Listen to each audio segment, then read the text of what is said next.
خوش نصیب لوگ وہ جن کو نصیب ہو صحبت اللہ۔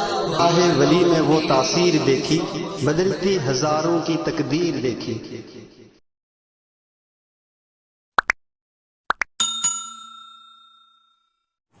الحمدللہ الحمدللہ العلی الاکرم الذی علم بالقلم علم الانسان ما لم يعلم ونورہ بنور العقل فافہمہ ما لم يفہم ونشہد ان لا الہ الا اللہ وحدہ لا شریک لہ ذو الجود والکرم ونشهد أن سيدنا وسندنا ومولانا محمدا عبده ورسوله المكرم صلى الله تعالى عليه وعلى آله وأصحابه وسلم۔ أعوذ بالله من الشيطان الرجيم، بسم الله الرحمن الرحيم۔ لعن الذين كفروا من بني إسرائيل على لسان داود وعيسى بن مريم ذلك بما عصوا وكانوا يعتدون كانوا لا يتناهون عن منكر فعلوه لبئس ما كانوا يفعلون۔ وقال الله تعالى في مقام آخر: وَإِذْ قَالَ مُوسَىٰ لِقَوْمِهِ يَا قَوْمِ اذْكُرُوا نِعْمَةَ اللَّهِ عَلَيْكُمْ إِذْ جَعَلَ فِيكُمْ أَنْبِيَاءَ وَجَعَلَكُمْ مُلُوكًا وَآتَاكُمْ مَا لَمْ يُؤْتِ أَحَدًا مِّنَ الْعَالَمِينَ۔ صدق اللہ مولانا العظیم۔ بزرگوں اور دینی بھائیوں، اللہ رب العالمین کا بہت ہی بڑا احسان اور کرم ہے کہ اس بے نیاز پروردگار نے ہمیں اس مبارک جگہ میں بیٹھ کر کچھ دین کی باتیں کہنے اور سننے کی توفیق عطا فرمائی۔ اللہ رب العالمین ہم سب کو سمجھنے کی اور اس پر عمل کرنے کی توفیق عطا فرمائے۔ دو مقامات سے جو آیات تلاوت ہوئی ہیں اس میں یہودیوں کا ذکر ہے۔ 3 قومیں دنیا پر چھائی رہی ہیں، ایک تو یہودی ہیں، دوسرے نصرانی جس کو کرسچن کہا جاتا ہے، اور تیسرے مسلمان۔ ان کے پاس آسمانی کتابیں آئی ہیں، یہودیوں کے پاس بھی اور نصرانیوں کے پاس بھی اور مسلمانوں کے پاس بھی۔ ان دونوں کی آسمانی کتابیں قرآن کی وجہ سے ریجیکٹ ہو گئی۔ اب اگر کوئی جنت میں جانا چاہتا ہے تو اس کے لیے ضروری ہے کہ وہ قرآن ہی کا فالو کرے، کسی اور کتاب پر عمل کرنے کی اجازت اب نہیں ہے۔ لیکن وہ قومیں آج بھی ہیں، انہوں نے اپنی کتابوں کو آج بھی پکڑ کے رکھا ہے، حالانکہ ریجیکٹ ہو گئی۔ اس کے باوجود وہ اپنے خیال میں سمجھ رہے ہیں کہ ہم سیدھے راستے پر ہیں۔ یہودیوں کا آج بھی یہ کہنا ہے کہ ہم حضرت یعقوب علیہ السلام کی اولاد ہیں، اس میں کوئی شک نہیں۔ یہ جو اسرائیل ہے قرآن میں استعمال ہوا، اسرائیل، اس کے معنی ہوتے ہیں اللہ کا بندہ۔ جیسے عربی میں ہوتا ہے عبداللہ، اللہ کا بندہ، اسی طرح اسرائیل اللہ کا بندہ، یہ عبرانی زبان کا لفظ ہے۔ یہ حضرت یعقوب علیہ السلام کا نام ہے، بعد میں دوسرا نام ان کا ہوا ہے یعقوب۔ قرآن کریم میں دونوں نام سے حضرت یعقوب علیہ السلام کو یاد کیا گیا، اسرائیل سے بھی اور قرآن سے بھی۔ جہاں ان کی اولاد کا تذکرہ ہوتا ہے تو وہاں اللہ پاک کہتے ہیں بنی اسرائیل، یعنی اسرائیل کی اولاد، اور جہاں ان کی اولاد کا ذکر نہیں ہوتا وہاں صرف حضرت یعقوب کا نام یعقوب کہہ کر کے گزر جاتے ہیں۔ دونوں نام استعمال ہوئے۔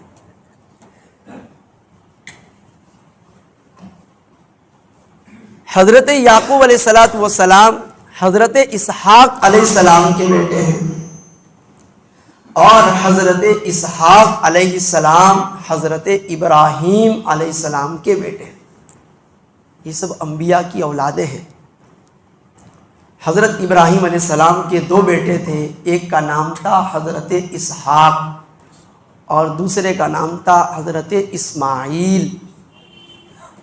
حضرت اسماعیل علیہ السلام کی اولاد سے حضور اکرم صلی اللہ علیہ وسلم تشریف لائے، اور حضرت اسحاق علیہ السلام کی اولاد سے حضرت عیسیٰ علیہ السلام تک جتنے پیغمبر آئے ہیں وہ سارے حضرت اسحاق کی اولاد سے آئے ہیں۔ کئی ہزار انبیاء اس میں پڑھتے ہیں، بیچ میں کئیوں کا تو نام آیا ہے، حضرت داؤد، حضرت سلیمان، حضرت موسیٰ، حضرت عیسیٰ، یہ بڑے بڑے پیغمبروں کا نام بھی ہے۔ ان کو انبیاء بنی اسرائیل کہا جاتا ہے، یعنی اسرائیل کی اولاد کی طرف ان کے رہنمائی کے لیے جن کو اللہ نے نبی بنایا ان انبیاء کو کہا جاتا ہے۔ تو ان لوگوں کا آج بھی یہ کہنا ہے کہ ہم پیغمبر کی اولاد ہیں۔ اچھا، یہ لوگ کہاں رہتے تھے؟ یہ فلسطین میں رہتے تھے، جہاں آج مسجد اقصی موجود ہیں، اور اس کے ارد گرد دور دراز تک کا علاقہ، یہ پورا فلسطین کا ایریا کہا جاتا ہے۔ ان لوگوں نے اللہ کی نعمتوں کی بڑی ناقدری کی، اللہ کے نبیوں کو بہت ستایا، بہت پریشان کیا۔ انبیاء کی اولاد میں پیدا ہو جانا یہ بہت بڑی نعمت ہے۔ ہم مسلمان کے گھرانے میں پیدا ہوئے اللہ کا احسان مانتے ہیں۔ ہم حضور اکرم صلی اللہ علیہ وسلم کی امت میں پیدا ہوئے، اس پہ بھی ہم اللہ کا احسان مانتے ہیں۔ لیکن نبی کی اولاد میں سے ہونا یہ اور بڑا شرف ہے۔ لیکن اللہ کے یہاں نعمت کی قدردانی بڑی اہمیت رکھتی ہے۔ فرماتے ہیں فَإِن تَشْكُرُوا يَرْضَهُ لَكُمْ، اگر تم شکر گزاری کرو گے تو اللہ راضی ہو جائے گا تم سے۔ وَإِن تَكْفُرُوا فَإِنَّ اللَّهَ غَنِيٌّ عَنْكُمْ، اور اگر ناشکری کرو گے تو اللہ کو تمہاری کوئی ضرورت نہیں ہے۔ اللہ تعالیٰ بے نیاز ہے۔ پوری دنیا بھی اگر نافرمانی پر اتر آئے تو اللہ تعالیٰ کی ربوبیت میں کوئی فرق آنے والا نہیں ہے۔ تو بھلائی اس میں ہے کہ بندہ شکر گزاری کرتا رہے۔ اللہ پاک نے ان کو نبیوں کی اولاد میں پیدا کیا، اور صرف نبی نہیں، حضرت یعقوب علیہ السلام کے 12 بیٹے تھے، حضرت یوسف علیہ السلام، بنیامین، ان کا تو مشہور تذکرہ ہے، دوسرے بھائیوں کا نام نہیں آیا ہے۔ لیکن یہ سارے کے سارے جن کا پورا قصہ بیان کیا گیا ہے قرآن کریم کے اندر، یہ حضرت یوسف علیہ السلام کے واسطے سے مصر میں آ گئے تھے، ملک شام سے چل کر، فلسطین سے چل کر مصر میں آ گئے تھے، اور وہیں پر رہنے لگے۔ ان لوگوں کی اولاد میں اللہ پاک نے بڑے بڑے بادشاہ بھی پیدا کیے۔ ان کے بڑے پیغمبر جن کو کتاب بھی دی گئی، ان کا نام ہے حضرت موسیٰ علیہ السلام۔ خاص طور پر موسیٰ علیہ السلام کو بھی ان لوگوں نے بہت پریشان کیا۔ ایک موقع کے اوپر حضرت موسیٰ علیہ السلام نے کہا، اذ قال موسیٰ لقومہ اذکروا نعمت اللہ علیکم اذ جعل فیکم انبیاء وجعلکم ملوکا۔ موسیٰ علیہ السلام فرمانے لگے کہ اے لوگو، اے میری قوم کے لوگو، یہ بنی اسرائیل ہیں، حضرت یعقوب کی اولاد، ان کو کہا جا رہا ہے کہ تم اللہ کی نعمتوں کو یاد کرو، اس کا شکریہ ادا کیا کرو کہ اللہ پاک نے تمہاری اولاد میں بھی انبیاء پیدا کیے ہیں اور بادشاہ بھی پیدا کیے، بڑے بڑے بادشاہ، ایک کے بعد ایک حکومت پر آتا چلا گیا، مصر کی حکومت کے اوپر ایک کے بعد ایک، لیکن وہ ناقدری کرتے چلے گئے۔ آگے کہتے ہیں وَآتَاكُمْ مَا لَمْ يُؤْتِ أَحَدًا مِّنَ الْعَالَمِينَ، تم کو اللہ نے ایسی ایسی نعمتیں دی کہ جو دنیا میں کسی کو نہیں ملی۔ اللہ کا شکر ادا کرو. لیکن ناشکری بہت زیادہ کی. میں ایک واقعہ بیان کرتا ہوں ناشکری کا, تو بہت ساری ہیں. حضرت موسیٰ علیہ السلام نے جب سمندر پار کر لیا, حکم ہوا تھا کہ ان سب کو لے کر کے نکل جاؤ, کیونکہ مصر پہ یہ حکومت کرتے تھے, لیکن حالات ایسے آ گئے ان کے اوپر کہ یہ مظلوم بن گئے, ان سے حکومتیں چلی گئیں. ایک ایسا خطرناک بادشاہ جو پراپر مصر کا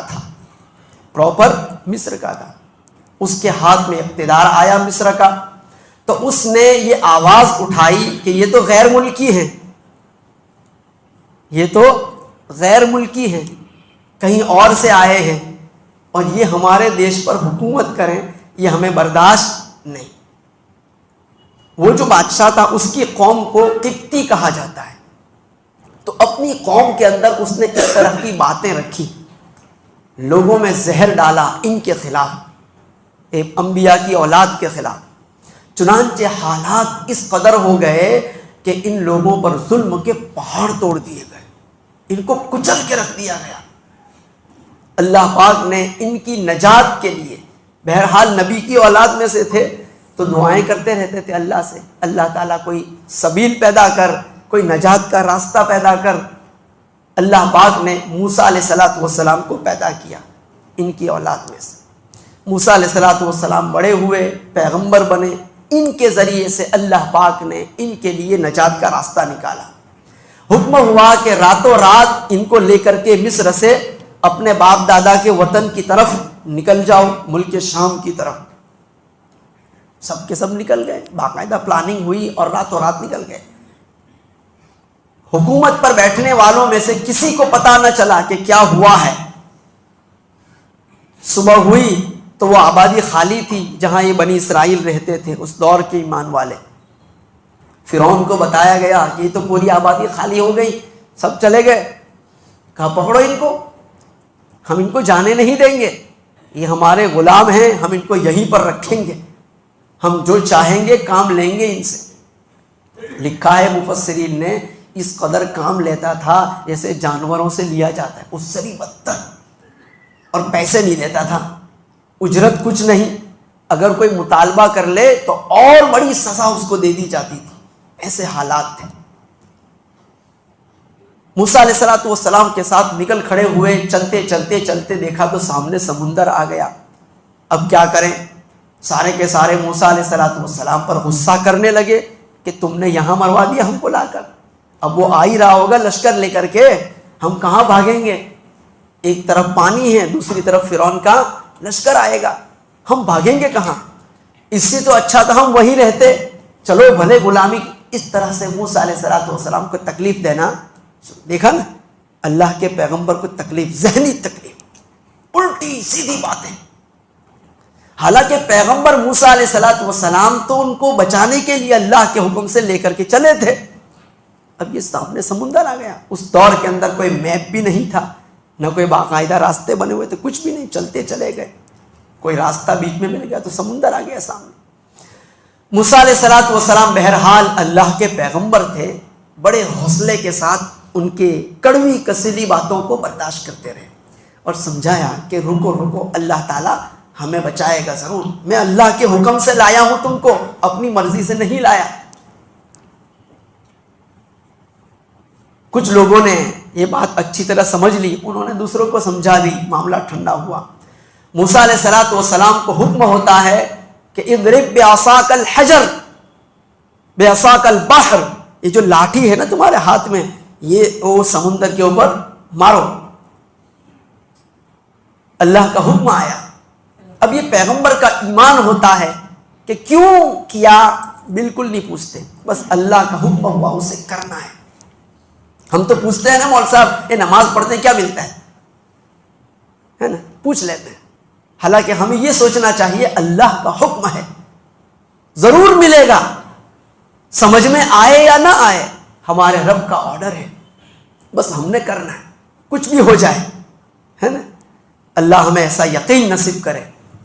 موسیٰ علیہ السلام اللہ کے پیغمبر ہیں, جیسے ہی حکم ہوا اضرب بعصاک البحر، لکڑی مار دی.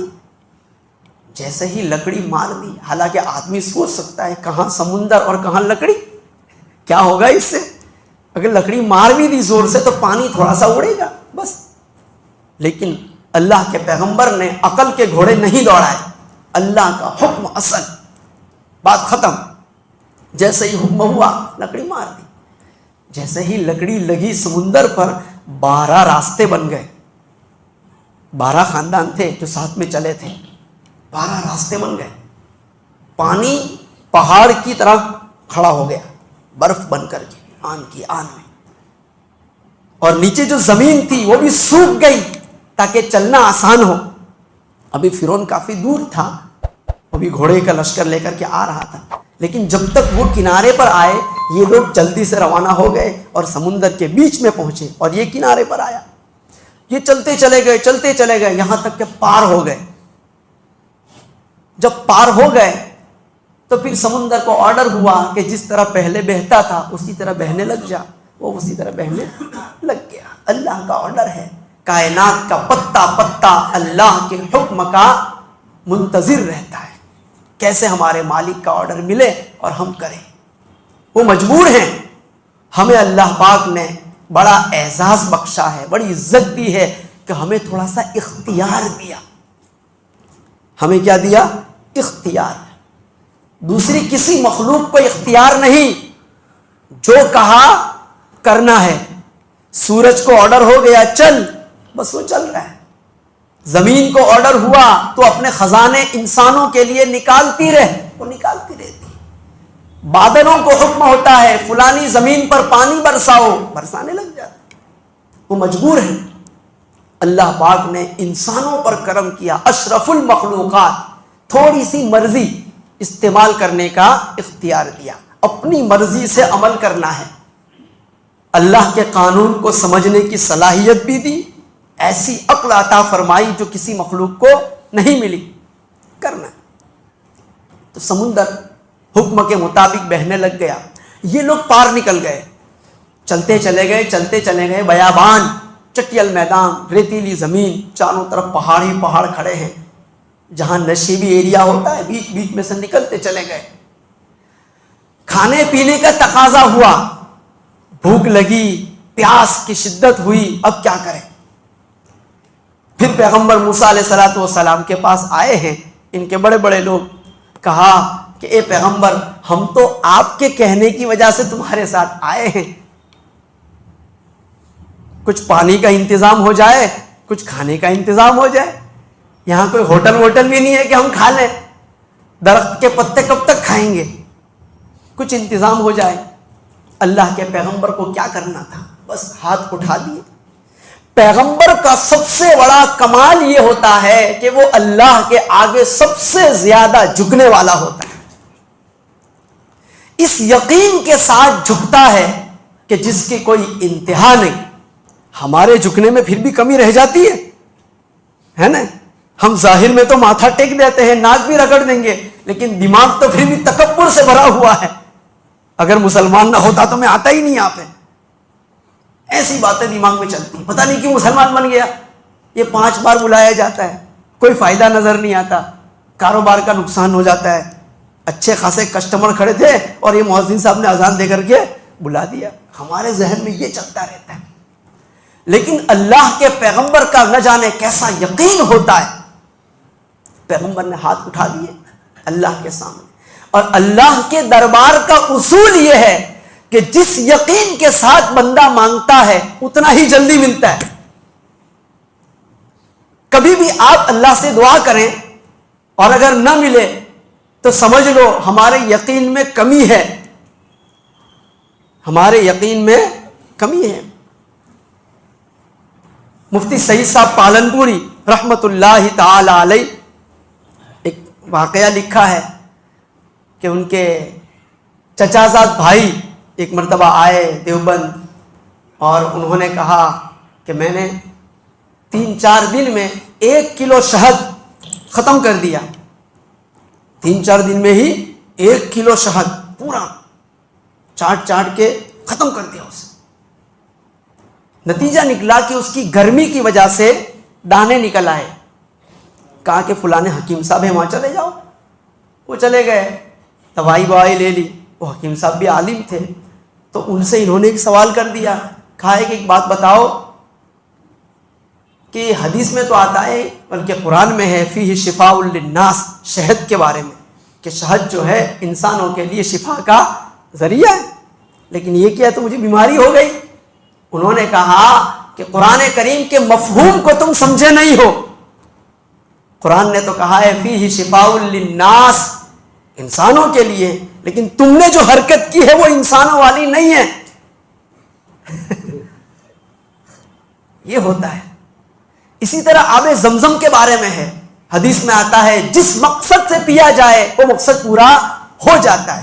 ہم پورا ڈرم بھی پی جائیں گے, ہمارے مقصد میں فرق نہیں پڑتا ہے. کیوں؟ وہ یقین نہیں, وہ یقین نہیں, تو یقین کی کمی ہوتی ہے. حضرت موسیٰ علیہ السلام نے ہاتھ اٹھا دیے اللہ رب العزت کی بارگاہ میں, یا اللہ یہ تیرے بندے ہیں, کیسے ہی ہیں لیکن تیرے بندے ہیں, کرم کر دے.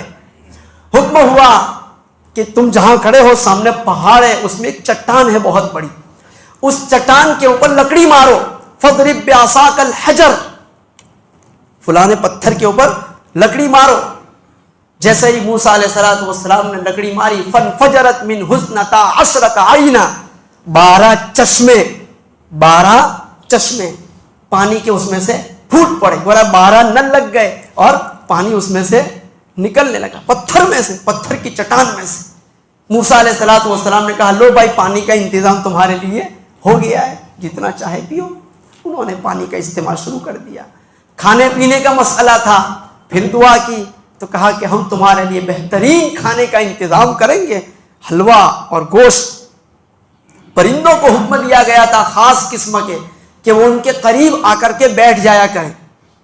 یہ آرام سے اس کو پکڑ لیتے تھے اور ذبح کر کے کھا لیتے تھے. وہ بھی تو اللہ کی مخلوق ہے نا. اتنا بڑا انعام, پانی کا انتظام, بہترین کھانے کا انتظام, گزارا کرتے رہتے اور اللہ کا شکر ادا کرتے رہتے. لیکن تکلیف دی اللہ کے پیغمبر کو. فرمانے لگے یا موسیٰ لن نصبر علی طعام واحد فادع لنا ربک یخرج لنا مما تنبت الارض من بقلها وقثائها وفومها وعدسها وبصلها. کہنے لگے موسیٰ یہ گوشت کھا کھا کر اکتا گئے, یہ حلوے کھا کھا کر کے اکتا گئے, ایک ہی قسم کا کھانا, ہم تو تنگ آ گئے. اللہ سے کہو سبزیوں کا انتظام کر دے. کس کا؟ سبزی. بھائی حلوہ کھانا اچھا ہے, گوشت کی سبزی اچھی. اچھا خاصا پرندوں کا گوشت مل رہا تھا انہیں. اللہ پاک نے کرم کیا تھا, پرندے قریب آ کر کے بیٹھ جاتے تھے, آسانی سے اس کو پکڑ کر ذبح کر کے کھا لیں. کتنا اچھا ہے. آج تو لوگ دوڑتے ہیں پرندے کے پیچھے لیکن ہاتھ نہیں آتے, ہے نا. یہ کرم. اللہ پاک نے فرمایا ان سے کہو اتستبدلون الذی هو ادنی بالذی هو خیر. تمہاری عقل کہاں چلی گئی؟ ہم نے اتنا عمدہ قسم کا کھانا تمہیں دیا اور تم یہ گھٹیا کھانا چاہتے ہو. یہ گھٹیا. چلو کوئی بات نہیں, اب ڈیمانڈ کی ہے تو اب تم کو تھوڑی سی محنت کرنی پڑے گی, جاؤ فلانی آبادی کے اندر. لیکن جب وہاں جاؤ تو تواضع کے ساتھ جانا, جھکتے ہوئے جانا, شور شرابے مت کرنا. یہ پیغمبر علیہ السلام نے ان لوگوں نے تکلیف دی. کہاں عمدہ کھانا آ رہا تھا اور یہاں پر گھٹیے کھانے کا مطالبہ کر بیٹھے. پھر آگے چلے, آگے چلتے چلے گئے, ملک شام کی بارڈر تک پہنچے. اپنے باپ دادا کا وطن, جہاں مسجد اقصیٰ تھی, جہاں ان کے باپ دادا نے زندگی گزاری, جہاں ان کا بچپن گزرا تھا. یہ چلے قریب پہنچ گئے. بارڈر کے باہر ایک مقام پر پڑاؤ ڈالا. موسیٰ علیہ السلام کو اللہ پاک کی طرف سے حکم ہوا کہ اب اس شہر کے اندر داخل ہو جاؤ, اس شہر میں داخل ہو جاؤ سب کے سب. لیکن ان لوگوں نے کہا کہ ہم چاہتے ہیں کہ پہلے وہاں کے حالات دیکھیں, وہاں لوگ کیسے ہیں. کہا ٹھیک ہے ہم معلوم کروا لیتے ہیں. کچھ لوگوں کو موسیٰ علیہ الصلوۃ والسلام نے روانہ کیا، کہا دیکھ کے آؤ، جائزہ لے کر کے آؤ حالات کیسے ہیں۔ وہ لوگ جب گئے ہیں تو وہاں تو بڑے طاقتور قسم کے لوگ، اگر ایک دم سے ان کے دیش میں داخل ہو جائیں تو پکڑ کے ختم کر دیں، ایسے طاقتور لوگ۔ واپس آئے ہیں اور موسیٰ علیہ الصلوۃ والسلام کو رپورٹ دے دی اور کہا کہ وہاں تو بڑے طاقتور قسم کے لوگ ہیں، ہم کیسے داخل ہو سکتے ہیں اس میں؟ کہا اللہ پاک کا حکم ہے، تم کو وہاں جانا ضروری ہے، تم صرف اپنی طاقت کا مظاہرہ کرو، اللہ پاک تمہارا رعب ان کے اوپر ڈال دیں گے اور وہ تمہارا مقابلہ نہیں کر سکیں گے۔ کتنا آسان تھا، صرف جانا ہے، تھوڑی سی آستین چڑھانی ہے، دکھلاوا کرنا ہے، جو لگنا چاہیے کہ بہادر آ رہے ہیں۔ لیکن جب ان لوگوں نے آ کر کے رپورٹ دی کہ وہ تو لمبے تڑنگے لوگ ہیں، کچے چبا جائیں گے، ہم تو نہیں جائیں گے، بس 2-3 آدمیوں نے ہمت ہار دی، نتیجے میں سب نے ہمت ہار دی اور گستاخی یہاں تک کر بیٹھے کہ موسیٰ علیہ الصلوۃ والسلام کو کہنے لگے اذهب انت وربک فقاتلا انا ہاہنا قاعدون۔ یہ گستاخی کر بیٹھے، کہنے لگے اے پیغمبر موسیٰ آپ جائیے اپنے رب کے ساتھ، اذهب انت وربک، آپ جائیے اور آپ اپنے رب کو بھی ساتھ لے جاؤ، فقاتلا تم دونوں جا کر ان سے لڑائی کرو۔ اللہ اکبر، کتنی خطرناک گستاخی ہے۔ اللہ پاک نے کیا کہا تھا؟ تم جاؤ، اپنی طاقت کا صرف مظاہرہ کرنا ہے تم کو، میں رعب ڈال دوں گا ان کا، تمہارا رعب ان کے اوپر ڈال دوں گا، وہ تم سے لڑنے کی طاقت نہیں رکھیں گے، وہ ہمت ہار جائیں گے، یعنی ان کو ہرانا یہ میری ذمہ داری۔ یہاں تک اللہ پاک نے بات کہہ دی۔ بھروسہ کرنا چاہیے نا اللہ کے پیغمبر کی بات پہ، جس پیغمبر سے معجزات دیکھے اپنی آنکھوں سے، سمندر کو پھٹتا ہوا دیکھ لیا، پتھر سے پانی نکلتے ہوئے دیکھا، پرندوں کا آرام سے بیٹھ جانا دیکھا، من و سلوہ کا اترنا دیکھا، اتنے سارے معجزات جس پیغمبر کے دیکھے ہیں، چاہیے تھا کہ یہ بھی ایک قسم کا معجزہ تھا حضرت موسیٰ علیہ الصلوۃ والسلام کا۔ ان کی زبان سے یہ بات کہلوائی گئی کہ اپنی قوم سے کہہ دو کہ تمہیں صرف اپنی طاقت کو دکھلانا ہے، انہیں تھوڑی بہادری ظاہر کرنی ہے، میں تمہاری مدد کروں گا 100%، کوئی شک نہیں اس میں۔ لیکن یقین کرنا تھا نا، یقین نہیں کیا، اور موسیٰ علیہ الصلوۃ والسلام کی شان میں اور اللہ رب العالمین کی شان میں گستاخی کر بیٹھے اور کہنے لگے یا موسیٰ اذهب انت وربک فقاتلا، تم دونوں جا کر قتال کرو، انا ہاہنا قاعدون، ہم تو یہاں آرام سے بیٹھیں گے، جب جنگ جیت جاؤ اور سارے دشمن وہاں ختم ہو جائیں تب ہمیں آ کر کے بتانا، ہم آ جائیں گے آرام سے۔ موسیٰ علیہ الصلوۃ والسلام کو اس بات سے اتنی تکلیف ہوئی کہ جس کا کوئی اندازہ نہیں تھا۔ پیغمبر موسیٰ علیہ الصلوۃ والسلام نے اللہ سے شکایت کر دی، کہا کہ یہ کیسے لوگ ہیں، اب میں ان کے ساتھ زیادہ دیر رہنا نہیں چاہتا، بس تو مجھے ان سے الگ کر۔ کتنی تکلیف پہنچی ہوگی اللہ کے پیغمبر کو، تھے تو انبیاء کی اولاد، انبیاء کی نسل سے تھے، خون تو نبیوں کا تھا ان کی رگوں میں، لیکن اللہ نے جو نعمتیں دی ان نعمتوں کی قدر نہیں کی۔ نتیجہ کیا نکلا؟ فرماتے ہیں لعن الذین کفروا من بنی اسرائیل علی لسان داؤد و عیسی ابن مریم، ان لوگوں پر ہم نے لعنت کر دی۔ یہی لوگ جب آگے بڑھے ہیں تو ان کی زندگیوں میں، ان کی اولاد کی زندگیوں میں حضرت داؤد علیہ السلام کا زمانہ آیا، پھر اور آگے بڑھے تو حضرت عیسیٰ علیہ السلام کا زمانہ آیا۔ ان دونوں پیغمبروں کی زبان سے اللہ پاک نے ان پر لعنت کروا دی۔ لعنت تو جانتے ہیں نا، اللہ کی رحمت سے دور ہو جانا۔ اللہ اپنی رحمت سے جس کو محروم کر دے وہ کہا جاتا ہے لعنتی ہے یہ شخص۔ اللہ نے اپنی رحمت کی چادر اتار لی ان کے اوپر سے، اور قیامت تک کے لیے فیصلہ سنا دیا گیا قرآن کریم کے اندر کہ یہ ہمیشہ ایسے کام کریں گے کہ لوگ ان پر لعنت ہی بیچتے رہیں گے، یہ کبھی اچھے کام نہیں کریں گے۔ یہ سلسلہ آج تک چلتا چلا آ رہا ہے۔ حضرت عیسیٰ علیہ السلام کے خلاف بھی ان لوگوں نے سازش رچی، اللہ کے پیغمبر کو قتل کرنے کا منصوبہ بنایا۔ یہ تو اللہ کا کرم ہوا کہ اللہ نے اپنے پیغمبر کو زندہ آسمانوں پر اٹھا لیا، انہوں نے اپنی طرف سے کوئی کمی نہیں چھوڑی۔ رسول اکرم صلی اللہ علیہ وسلم جب مدینہ منورہ تشریف لے گئے، وہاں بھی یہ موجود تھے، یہودی لوگ۔ اللہ کے پیغمبر کی شان میں بڑی گستاخی کی۔ یہ جب آتے تھے کبھی کبھی پیغمبر کی بارگاہ میں، تو آ کر کے کہتے تھے السلام علیکم۔ کیا کہتے تھے؟ السلام علیکم۔ اس کا مطلب ہوتا ہے تیرا ستیہ ناس ہو۔ ایک ہوتا ہے السلام علیکم، ایک تو یہ ہے تم پر اللہ کی سلامتی ہو، اور ایک لفظ ہے السلام علیکم، اس کا مطلب ہوتا ہے تم پر اللہ کی لعنت ہو، تم ہلاک ہو جاؤ۔ یہ کس کو کہتے تھے؟ امام الانبیاء صلی اللہ علیہ وسلم کو آ کر کے کہتے تھے۔ اللہ پاک نے اس کا مطلب بتایا، یہ آپ کی شان میں گستاخی کر رہے ہیں، لیکن بظاہر مسلمان بن کے آتے تھے، سر پہ ٹوپی بھی ہوتی تھی، داڑھی بھی ہوتی تھی، سب کچھ ہوتا تھا، صحابہ اکرام کی طرح بالکل وہ آتے تھے اور اس طرح سے گستاخیاں کرتے تھے۔ فرمایا گیا ان کو جواب دو علیکم، کیا کہہ دو؟ علیکم، یعنی جو گالی تم نے مجھے دی ہے، جو بددعا تم نے مجھے دی ہے، وہ تمہارے اوپر ہو، علیکم، بس اتنا ہی کہہ دیا جاتا تھا۔ اور ایمان والوں کو نصیحت کر دی کہ تم رسول اللہ کے سامنے آ کر اس طرح کی کوئی شرارت مت کرنا۔ جب بھی امام الانبیاء کے سامنے آؤ، صاف صاف لفظوں میں کہو السلام علیکم۔ وہ زبان کو دبا کر بولتے تھے السلام علیکم، تم کہو السلام علیکم۔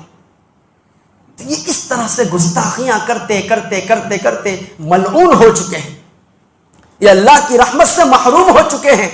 ان میں سے بہت کم لوگ ایسے ہوتے ہیں کہ جن کو ایمان کی توفیق ملتی ہے، ان میں سے بہت کم لوگ ایسے ہوتے ہیں کہ جو کوئی اچھا کام کر گزرتے ہیں جس سے انسانیت کو فائدہ ہو۔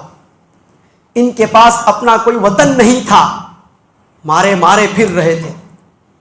جب دوسری جنگ عظیم ہوئی تو پھر عیسائیوں کی مہربانیوں سے، ویسٹرن گورنمنٹ کی مہربانیوں سے ان کو مسلط کر دیا گیا فلسطین کی سرزمین پر۔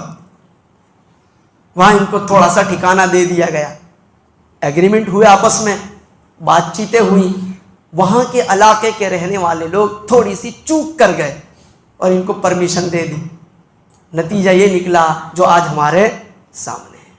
اس قدر ظلم کہ کبھی پھر انسان ایسوں کے لیے دعائیں نہیں کر سکتا ہے، بد دعا کے سوا کچھ نہیں نکلتا ان کے لیے۔ معصوم بچے، بھائی لڑائی کا اصول یہ ہے جو آپ کے ساتھ لڑے آپ اس کے ساتھ لڑو، یہ بہادری ہے۔ بہادری کس کو کہتے ہیں؟ جو آپ کے ساتھ لڑے آپ اس کے ساتھ لڑو، بس جس نے آپ کا نقصان پہنچایا آپ اس کا نقصان کرو۔ لیکن بزدلی یہ ہے کہ نقصان تو آپ کا کسی نے کیا اور آپ کسی اور کو اس کی سزا دو، یہ اللہ پاک کو پسند نہیں ہے۔ حضرت یوسف علیہ السلام جب بادشاہ بن گئے تو یہی بھائی جنہوں نے یوسف علیہ السلام کو کنویں میں ڈالا تھا، یہ پہنچے ہیں ان کے دربار میں اناج غلہ لینے کے لیے۔ بنیامین کے سامان میں کٹورا رکھ دیا گیا تھا اور یوسف علیہ السلام کو بتلایا گیا کہ آپ کا چاندی کا کٹورا غائب ہو چکا ہے۔ کارندوں نے کہا ہمیں شک ہے کہ جو لوگ آئے ہوئے ہیں مہربان، جو آپ کے شاہی خاندان میں رکے ہوئے تھے، انہوں نے ہی لیا ہے۔ یوسف علیہ السلام نے کہا کہ تلاشی لو، چنانچہ تلاشی لی گئی تو بنیامین کے سامان میں سے کٹورا نکل آیا۔ کہا کہ اب تم کو سزا بھگتنی پڑے گی۔ وہ سزا یہ ہے کہ ہم اس بچے کو یہاں روک لیں گے، تم جاؤ اکیلے۔ یہ کہنے لگے ایسا کرو، اس بچے کا باپ بہت بوڑھا ہو چکا ہے، ایک بچہ اس کا آلریڈی غائب ہو چکا ہے، رو رو کر پریشان ہے، اب اس کو بھی ہم نہیں لے گئے تو بات بہت بگڑ جائے گی، ہم میں سے کسی کو اس کی جگہ پر رکھ لو۔ یوسف علیہ السلام نے فرمایا معاذ اللہ، یہ نہیں ہو سکتا ہے، جرم جو کرے گا سزا بھی اسی کو بھگتنی ہوگی، یہ ہے اسلام کا قانون۔ جو جرم کرے وہی سزا بھگتے. یہی وجہ ہے رحمت عالم صلی اللہ علیہ وسلم نے جب جنگیں لڑی ہیں ان جنگوں میں انصاف کا دامن نہیں چھوڑا. غزوہ احد کے موقع پر عورت آ گئی سامنے, ایک صحابی کی تلوار کی زد میں تھی, ہندا بالکل تلوار کی زد میں تھی, اور وہ عورت بھی بہت شریر تھی, مسلمانوں کو نقصان پہنچانے والی. لیکن جیسے ہی وہ سامنے آئی اس صحابی نے اپنی تلوار روک لی, کہا عورت کے اوپر ہماری تلوار نہیں چلتی ہے. یہ ہے اسلام کی جنگیں. مسلمانوں نے جتنی جنگیں لڑی ہیں اس کے اندر کبھی بھی انصاف کا دامن نہیں چھوڑا ہے. تو انصاف یہی ہے کہ جس کے ساتھ آپ کا مقابلہ ہو آپ بھی اسی کے ساتھ مقابلہ کریں. لیکن جو کچھ ہو رہا ہے وہ بالکل انصاف کے خلاف ہیں. ہمیں بس حق والوں کے ساتھ رہنا ہے اور ان کے حق میں دعائیں کرنی. دعائیں اکیلے اکیلے بھی کر سکتے ہیں اور فجر کی نماز میں بھی ہوتی ہے دعا, جس کو قنوت نازلہ کہا جاتا ہے. ہو رہی شروع ماشاءاللہ, ہر جگہ شروع ہو جائے الحمدللہ. یہ رسول اللہ صلی اللہ علیہ وسلم کی سنت ہے. آپ علیہ الصلوۃ والسلام کے 70 صحابہ جب شہید ہو گئے تھے بیر معونہ کے اوپر, جو سب کے سب قرآن کے قاری تھے, اسلام کی دعوت اور تبلیغ کے مشن پر ان کو روانہ کیا گیا تھا ایک خاص قبیلے کی طرف. ان کی طرف سے ڈیمانڈ ہوئی تھی, ایک سفیر آیا تھا, اللہ کے رسول سے کہا تھا کہ آپ اپنے عالموں کو بھیجیے, میں ان کو لے جاتا ہوں, ہمارے علاقے میں جا کر وہ دین کی دعوت دیں گے, لوگ ایمان قبول کرنا چاہتے ہیں. آپ علیہ الصلوۃ والسلام نے اپنے صحابہ اکرام میں سے چن چن کر 70 کی تعداد میں, اور وہ سارے کے سارے قرآن کے قاری تھے, سارے قرآن کے قاری تھے, ان کو بھیج دیا. خون جگر رسول اللہ نے اپنا ان کے لیے پیش کر دیا. یہ لے کر کے گئے اور ایک پہاڑی کے پاس لے جا کر سب کو شہید کر ڈالا. حضور پاک صلی اللہ علیہ وسلم کو اس کی اطلاع ملی. آپ اس قدر غمگین ہوئے, اس قدر دکھی ہوئے رسول اکرم صلی اللہ علیہ وسلم کہ تقریباً 40 دن تک قنوت نازلہ پڑھی. 40 دن تک. چنانچہ یہ سنت آج تک جاری ہے. جب بھی ایسے حالات پیدا ہو جائے سب سے بڑا ہتھیار مسلمان کا دعا ہے. الدعاء مخ العبادہ. کبھی کبھی لوگ بھول کر بیٹھتے ہیں, کہتے ہیں دعا سے کچھ نہیں ہوتا. نہ, یہ جملہ بہت خطرناک ہے. دعا بہت بڑی چیز ہے. دعائیں ہمیشہ کرتے رہو, اپنے لیے بھی, اولاد کے لیے بھی, اور سب کے لیے. اللہ پاک کو یہ ادا بہت پسند ہے کہ اس کا بندہ اس سے مانگے. ہم سے تو ہمارا بیٹا بھی کچھ مانگے تو ناراض ہو جاتے ہیں, ہے نا. ہاں, لیکن یہ اللہ تعالیٰ کی شفقت ہے, اس کی رحمت ہے. اس نے اعلان کیا ہے ادعونی استجب لکم, مجھ سے مانگو میں تمہاری دعا قبول کروں گا. آگے فرماتے ہیں ان الذین یستکبرون عن عبادتی سیدخلون جہنم داخل. یہ دعا جو نہیں مانگے گا اللہ پاک اتنے ناراض ہوں گے کہ اس کے بارے میں فرماتے ہیں جہنم میں بھیج دوں گا اسے. تکبر کی علامت ہے دعا نہ کرنا, اور دعائیں کرتے رہنا یہ تواضع کی پہچان ہے. اللہ کے انبیاء نے اس قدر مانگا کہ ہم سوچ نہیں سکتے. اس وجہ سے ہمیں چاہیے ہم دعاؤں کا اہتمام کریں. قنوت نازلہ بھی پڑھی جاتی ہے اور اکیلے بھی دعائیں کریں سب کے لیے. اللہ تعالیٰ کہنے سننے سے زیادہ عمل کی توفیق عطا فرمائے.